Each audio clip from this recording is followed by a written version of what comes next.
میرا نام ہے احمد مجتبیٰ۔ میں ضلع مظفر گڑھ تحصیل علی پور میں رہتا ہوں۔ میں اپنے چینل پر اسلام کے متعلق ویڈیوز، شارٹس اور کنٹینٹ اپنا اپلوڈ کرتا ہوں۔ تو میں آپ سب سے گزارش کرتا ہوں کہ آپ میرے ساتھ جڑے رہیں تاکہ آپ کے لیے یہ دنیا اور آخرت بھی بن جائے اور میرے لیے بھی یہ دنیا اور آخرت بن جائے۔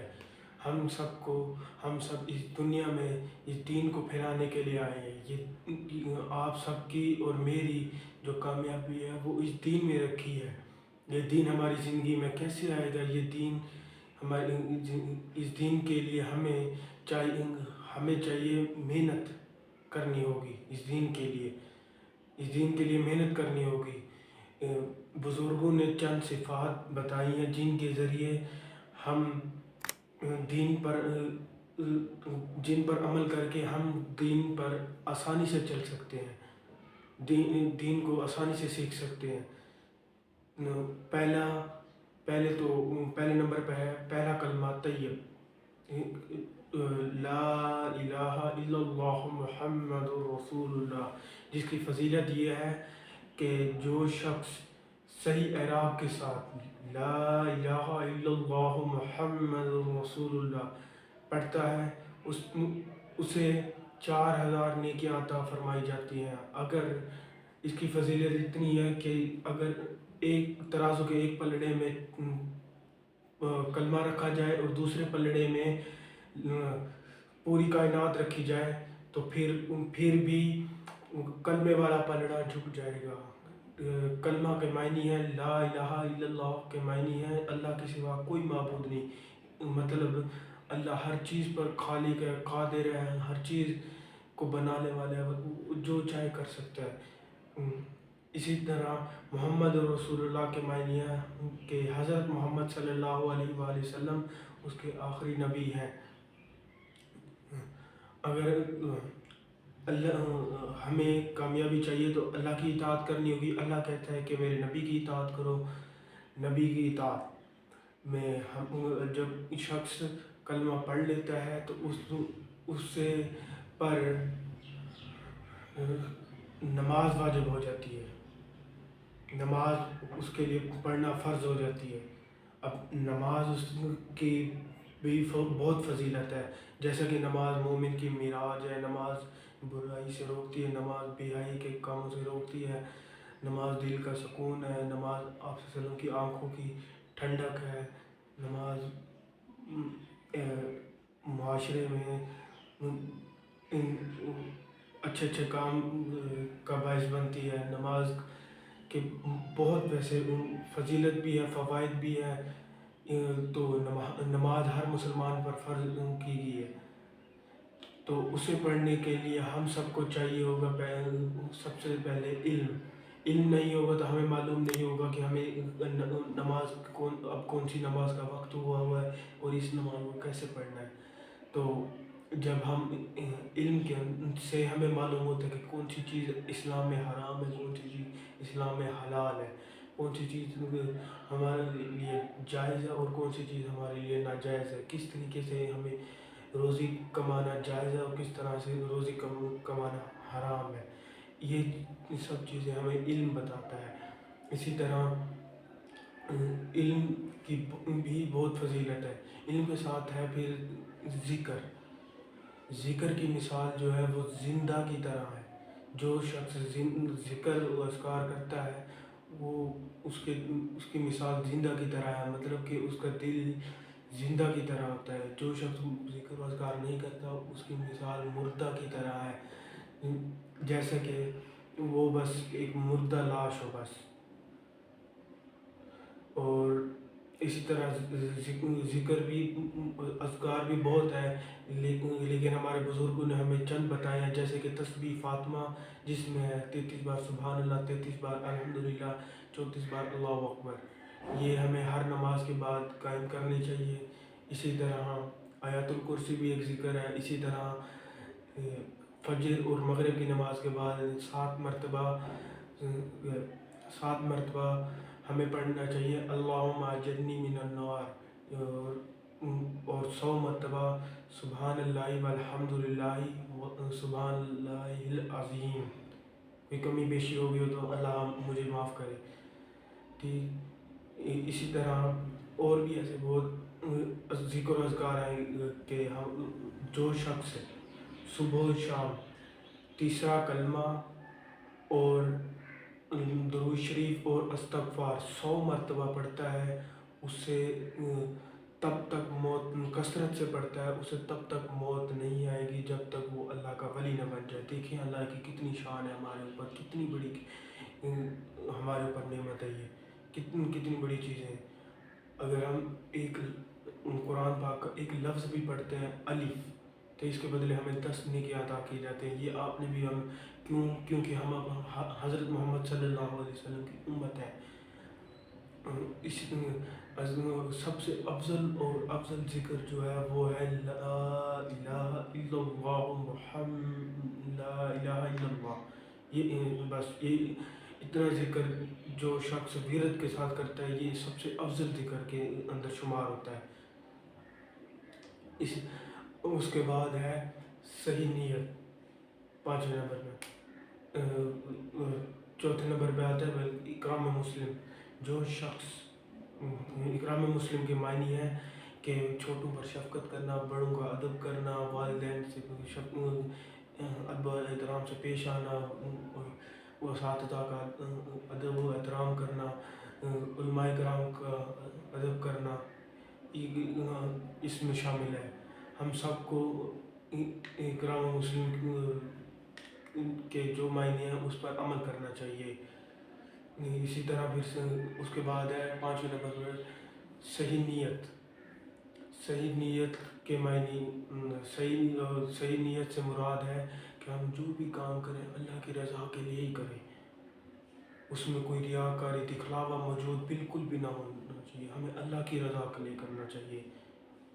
یہ صحیح نیت، چاہے ہمارے پاس وسائل بالکل بھی نہ ہوں، ہمارے پاس بالکل بھی وسائل نہ ہوں، ہم بے شک غریب ہوں، لیکن ہمیں صرف اتنی نیت کر لینی چاہیے یا اللہ میں جس محلے میں آباد ہوں یہاں پہ ایک مسجد نہیں ہے، میں کوشش کروں گا کہ یہاں پہ لوگوں کو کوشش کروں گا کہ یہاں پہ جلد سے جلد مسجد بنے.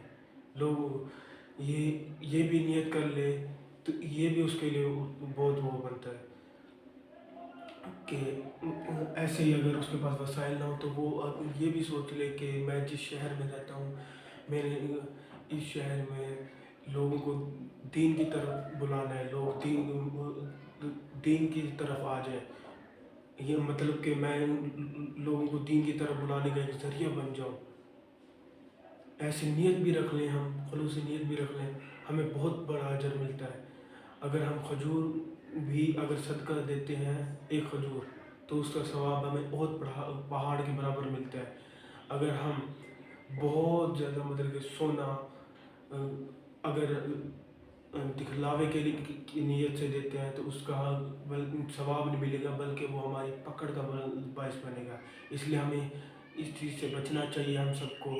اس کے بعد 6 نمبر پر دعوت تبلیغ، مطلب کہ خود سیکھنا اور پھر دوسروں کو سکھانا، خود سیکھ کر عمل کر کے دوسروں کو بھی سکھانا، تاکہ یہ مسلمان کے اوپر فرض ہے کہ وہ اپنے ساتھی خود بھی اچھے کام کرے اور دوسروں کو بھی اچھے کام کی طرف بلائے. یہ ہر مسلمان کے اوپر فرض ہے. یہ ہر مسلمان کو چاہیے کہ وہ ایسے کام کرے،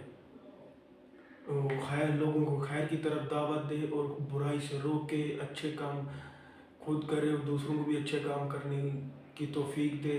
یہ کام تمام انبیاء کرام نے کیا. انبیاء کرام کے بعد آخر میں حضرت محمد صلی اللہ علیہ وسلم کی وفات کے بعد اب یہ کام ختم نبوت کے بعد یہ کام ان کی امت کے اوپر ہے. یہ ہماری ذمہ داری ہے کہ اس کام کو اب ہم نے کرنا ہے. یہ ہم سب کی ذمہ داری ہے. ہم سب کو چاہیے کہ ہم سب لوگوں کو دعوت تبلیغ دے، لوگوں کو دین کے راستے کے اوپر چلنے کی دین کے راستے کے اوپر چلنے پر ان کو کہیں کہ آئیں دین کی طرف آئیں. اس میں شرم نہیں کرنی. دیکھیں شرم دو طرح کی ہے، ایک جائز ہے، ایک حلال ہے اور دوسری حرام ہے۔ ایک جو جائز ہے وہ ہم سب کو اختیار کرنی چاہیے، جو جائز نہیں ہے اس سے ہمیں اپنا بچاؤ کرنا چاہیے اور دعا بھی مانگنی چاہیے کہ یہ شرم سے ہم سب کو محفوظ فرمایا جائے۔ ایک جو شرم جو حلال ہے وہ ہے شرم و حیا، جو ہر انسان کو کرنی چاہیے، اپنے آپ کو پاک صاف اور نگاہوں کو پاک رکھنا چاہیے۔ اسی کے اندر نامحرم کی آواز میں سے یہ آپ کو بھی معلوم ہے۔ اسی طرح جو شرم ہمارے لیے جس سے ہمیں بچنا چاہیے وہ ہے لوگوں کو دین کی دعوت دینے میں شرم کرنا، مطلب دین کی طرف بلانے میں شرم کرنا۔ جو شخص یہ شرم کرتا ہے وہ انتہائی بہت برا مطلب کہ کام سر انجام دے رہا ہوتا ہے۔ یہ بہت برا کام ہے، ہمیں اس میں شرم نہیں کرنی چاہیے۔ ہم جیسے بھی ہوں ہمیں اس کام کو بڑھانا ہے، ہم کم نہیں کرنا ہمیں۔ اب یہ ہماری ذمہ داری ہے۔ یہ ہر شخص کو چاہیے کہ کم از کم زندگی میں ایک بار بزرگوں نے ترتیب بنائی ہے کہ 4 ماہ لگائے وہ، پھر سال میں ایک چلہ بھی لگائے کم از کم، یہ ہے۔ اور ہفتے کے 2 گشت، ایک اپنی مسجد کا کرے اور ایک بیرونی مسجد کا کرے۔ روزانہ کی 2 تعلیم، ایک گھر کی کرے، ایک مسجد کی کرے۔ 2 دین کے مشورے، ایک مسجد کا اور ایک گھر کا، اور مہینے کے 3 دن لگائے دین کے لیے۔ میں انشاءاللہ میری بھی اس کام کے لیے کوشش ہے، اور آپ بھی اس کام کے لیے کوشش کریں، ارادہ کریں، صرف ارادہ کریں، وعدہ نہ کریں، ارادہ کر لیں کہ انشاءاللہ میں اللہ کے راستے میں نکلوں گا۔ دیکھیں کچھ نہیں ہوتا، ہمیں صرف ارادہ ہی کر لیں، نیت ہی کر لیں، آگے خود بخود ہی کام ہوتے جائیں گے۔ ہم صرف ارادہ کر لیں انشاءاللہ میں نکلوں گا۔ آپ کو چاہیے، آپ صرف ایک قدم اٹھائیں گے نا، آپ کے ساتھ ویسا ہی ہو جائے گا۔ جیسا کہ آپ کو پتہ ہے کہ جب بھی ہم نماز پڑھنے لگتے ہیں، نماز پڑھنے سے پہلے جب نماز کا وقت قریب ہوتا ہے، اذانیں سنائی دیتی ہیں، ہمیں نماز کا خیال آتا ہے کہ نماز پڑھیں۔ ہمارے پاس صرف سوچنے کے لیے 5 وقت ہوتے ہیں، 5 سیکنڈ ہوتے ہیں۔ اگر ہم 5 سیکنڈ میں ہم نے اس چیز کے لیے ہم سوچتے رہے تو پھر ہم سے پڑھنا مشکل، وہ کام کرنا مشکل ہو جاتا ہے 5 سیکنڈ میں۔ اگر ہم نے اپنا ایکشن لے لیا، ہم نے اپنے آپ کو آگے بڑھا لیا، تو اس میں کیا ہوگا کہ ہم آگے چل پڑیں گے، ہم اس کام کے آگے چل پڑیں گے۔ اسی طرح ہی ہم نے آگے چلنا ہے، بس سوچنا نہیں ہے، ہم نے اس کام کو بڑھانا ہے آگے بس۔ آپ ایک قدم اٹھائیں، آپ دیکھیں گے بھی نہیں کہ آپ کے مطلب قدم بڑھتے چلے جائیں گے۔ آج ہم کتنی تعلیم حاصل کر رہے ہیں، کتنی تعلیم حاصل کرنے کے بعد بھی ہمارے پاس ہم دیکھ رہے ہیں کہ ہمارے بڑوں کے پاس کتنی تنخواہیں ہیں، جیسا کہ جن لوگوں کی مطلب 10 لاکھ بھی ہوتی ہیں ان سے بھی، لیکن ان سے پوچھو کہ تمہارے حالات کیسے ہیں، وہ کہتے ہیں بس نہ پوچھو۔ لیکن اسی طرح دیکھا جائے ایک مسجد کے قاری صاحب کو، مولوی کو، جس کی تنخواہ کتنی ہوتی ہے 15 20 25 اتنی ہوتی ہے، 30 ہوتی ہے، دیہاتوں میں ایسے ہی دی جاتی ہے، آپ کو بھی سب کو معلوم ہے۔ لیکن اس سے جب بھی پوچھیں کہ حالات کیسے ہیں، وہ یہی کہتا ہے الحمدللہ۔ کیا اس کی ضروریات نہیں ہے اس زندگی میں؟ کیا ہے وہ کون مکمل کر رہا ہے؟ وہ اللہ تعالیٰ کی ذات مکمل کرتے ہیں۔ جب آپ اللہ تعالیٰ، اور ہم دیکھتے بھی ہیں کہ جو علماء کرام ہیں انہیں کسی چیز کی بھی تنگی نہیں دیتا، کیونکہ وہ دین کا کام کرتے ہیں، جو اللہ کا کام کرتا ہے، جو اللہ کے کام کو بڑھانے کا کام کرتا ہے، لوگ ان کے لیے ہی اپنے مطلب کہ جو کمائی دیتے ہیں۔ کتنی بڑی بات ہے، اللہ خود ایسے لوگوں کی فکر کرتا ہے۔ ہمیں چاہیے اللہ کی فکر کریں، اللہ ہمارے لیے دنیا بھی بنا دے گا اور آخرت بھی بنا دے گا۔ ایک سنا ہے کہ جو شخص دوسرے مسلمان کی ایک حاجت پوری کرتا ہے، ایک حاجت پوری کرتا ہے دوسرے مسلمان کی، اس کی 73 حاجات پوری کی جاتی ہیں، ایک دنیاوی 72 آخرت کی۔ کیا بات ہے! اسی طرح نماز کے لیے ہے، ایک حدیث ہے کہ حدیث کا ترجمہ ہے کہ ایک شخص ہو، اس کے گھر کے سامنے سے نہر 5 وقت نہر بہتی ہو، اور وہ 5 وقت اس میں ہر وقت نہر بہہ رہی ہو، اور وہ 5 وقت اس میں غسل کرے۔ تو پھر پوچھا گیا کہ اس میں تو اس پر کوئی میل باقی رہے گی؟ جواب ملا نہیں۔ اسی طرح ہی ہمارے لیے نماز ہے۔ نماز میں جب ہم وضو کرتے ہیں تو وہ پانی کے ساتھ ہماری خطائیں معاف ہو رہی ہوتی ہیں، ہمارے گناہ معاف ہو رہے ہوتے ہیں۔ کتنی بڑی بات ہے! ہمیں چاہیے کہ اللہ کے راستے میں نکلیں، اللہ کے دین کو پھیلائیں۔ اس چیز میں کوئی شرم محسوس نہیں کرنی۔ آپ کو پہلے تھوڑا بہت وہ محسوس ہوگا کہ میں کیا کر رہا ہوں، کیا لوگ بھی تھوڑا بہت کچھ آپ کے دوست ایسے کریں گے، لیکن آپ نے نہیں وہ کرنا۔ اس چیز میں بڑی برکت ہے، اس چیز میں بڑی عزت اللہ نے دی ہے۔ جو اس کام کو کرتا ہے، وہ اس آدمی کو دیکھ لیں، اس کے ہر مسائل ایسے حل ہو جاتے ہیں، اس کو خود معلوم نہیں ہوتا، اس کے وہم و گمان میں بھی نہیں ہوتا کہ اس کے مسائل کیسے حل ہو رہے ہیں۔ جو آدمی بھی یہ کام کرتا ہے، ہم انشاءاللہ میری بھی پوری کوشش ہے، اور انشاءاللہ آپ کی بھی پوری کوشش ہوگی، ارادہ کرنا ہے، اور نماز تو باقاعدگی سے ادا کرنی ہے۔ نماز دین کا ستون ہے۔ اگر نماز کو اس طرح کہا جاتا ہے کہ نماز جو ہے وہ ایک سر کی طرح ہے، اگر نماز ہی نہیں ہوگی، سمجھو کسی انسان کا اگر سر ہی نہ ہو تو پھر پورا جسم بدن تو کوئی کام کا نہیں ہے۔ اسی طرح ہی نماز ہے، نماز نہیں ہوگی تو پھر ہم مسلمان کسی طرح کے بھی نہیں ہیں، پھر کوئی فائدہ نہیں ہے ہمارا۔ ہمیں چاہیے دین کے راستے میں خود نکلیں، ہمیں خود سیکھیں، یہ چیزیں سیکھیں گے، ہمیں بھی بہت بڑا فائدہ ہوگا دنیا میں۔ ڈرنا نہیں ہے ہم نے اس چیز میں۔ آج دیکھ لیں کافروں نے کتنا ہمیں مطلب کہ وہ کر دیا ہے، ہمیں مطلب کہ بے حیائی فحاشی کو اتنا عام کر دیا ہے کہ ہمیں برائی محسوس نہیں ہوتی۔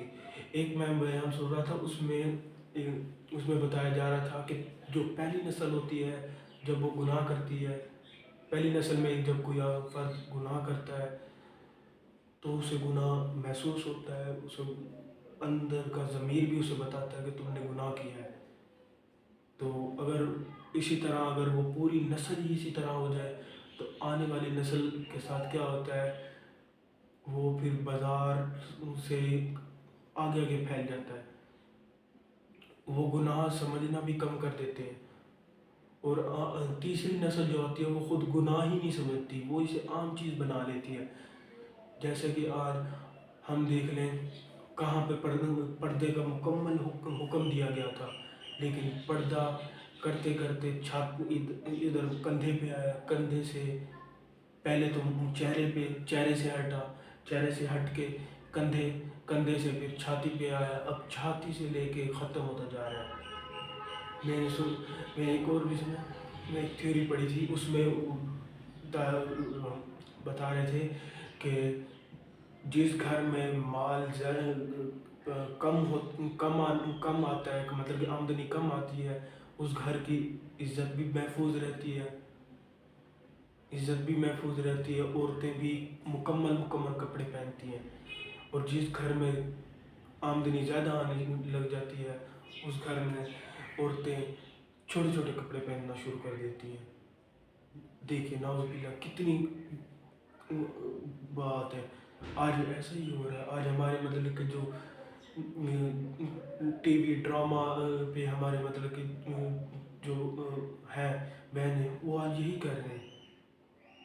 آج کیا ہے، ایسا دیکھیں کیسے سارا رواج ختم ہوتا جا رہا ہے۔ پہلے پردہ ہوتا تھا، اب ہم سکول بھیج رہے ہوتے، دیکھیں پردے کے ساتھ ساتھ پردہ ہٹتا جا رہا، ہٹتے ہم کپڑے ویسے ہوتے ہیں، اس بہنیں ہماری ویسے ہی جاتی ہیں، اور پھر اس کے ساتھ پھر انہوں نے پھر ماسک لگا رکھا ہوتا ہے۔ اگر میں ابھی ماسک پہن لوں، میرا یہ حصہ بس یہ اتنا حصہ ڈھانپا ہوا ہوگا، لیکن آپ کو یہ حصہ لازمی نظر آ رہا ہوگا۔ اسلام کہتا ہے کہ عورت کو صرف یہ حصہ، ہاتھوں کا یہ حصہ اور پاؤں جو ہے وہ گھٹنوں سے نیچے، صرف اتنا صرف اجازت دیتا ہے کہ صرف دوسرے آدمی دیکھ سکے۔ میں کمی بیشی ہوگی تو میرے علم میں صرف اتنا ہی ہے، جہاں تک میں نے اس کا اوپر آیا میرے علم میں۔ تو دیکھیں ہم آج کل کیا کرتے جا رہے ہیں۔ ہمیں چاہیے کہ ہمیں دین کے بارے میں سوچنا چاہیے۔ ہم دین میں بہت پیچھے ہو چکے ہیں، ہم دین کے بارے میں ہمیں چاہیے کہ قرآن کو خود پڑھیں۔ اگر اللہ کی اطاعت جو کرے گا وہ جنت میں جائے گا۔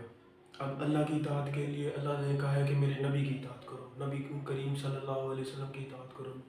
اس کی اطاعت کے لیے آپ صلی اللہ علیہ وسلم نے کہا ہے کہ میرے جانے کے بعد میں اپنی امت کو 2 چیزیں چھوڑ کر جا رہا ہوں، جو ان پر عمل کرے گا وہ کامیاب ہو جائے گا، دنیا اور آخرت اس کی بن جائے گی۔ وہ ہے قرآن اور سنت۔ جو اس پر عمل کر رہا ہے وہ کامیاب ہو جائے گا۔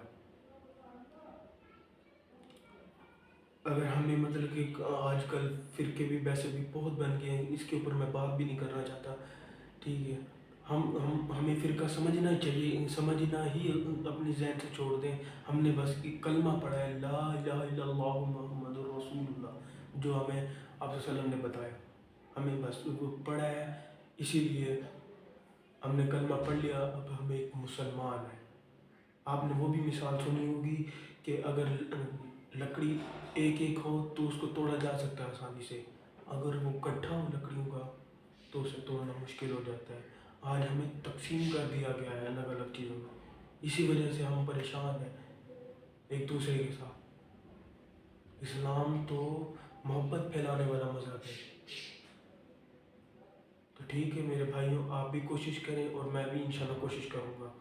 اللہ حافظ۔ مزید میرے ساتھ جڑے رہیے جی۔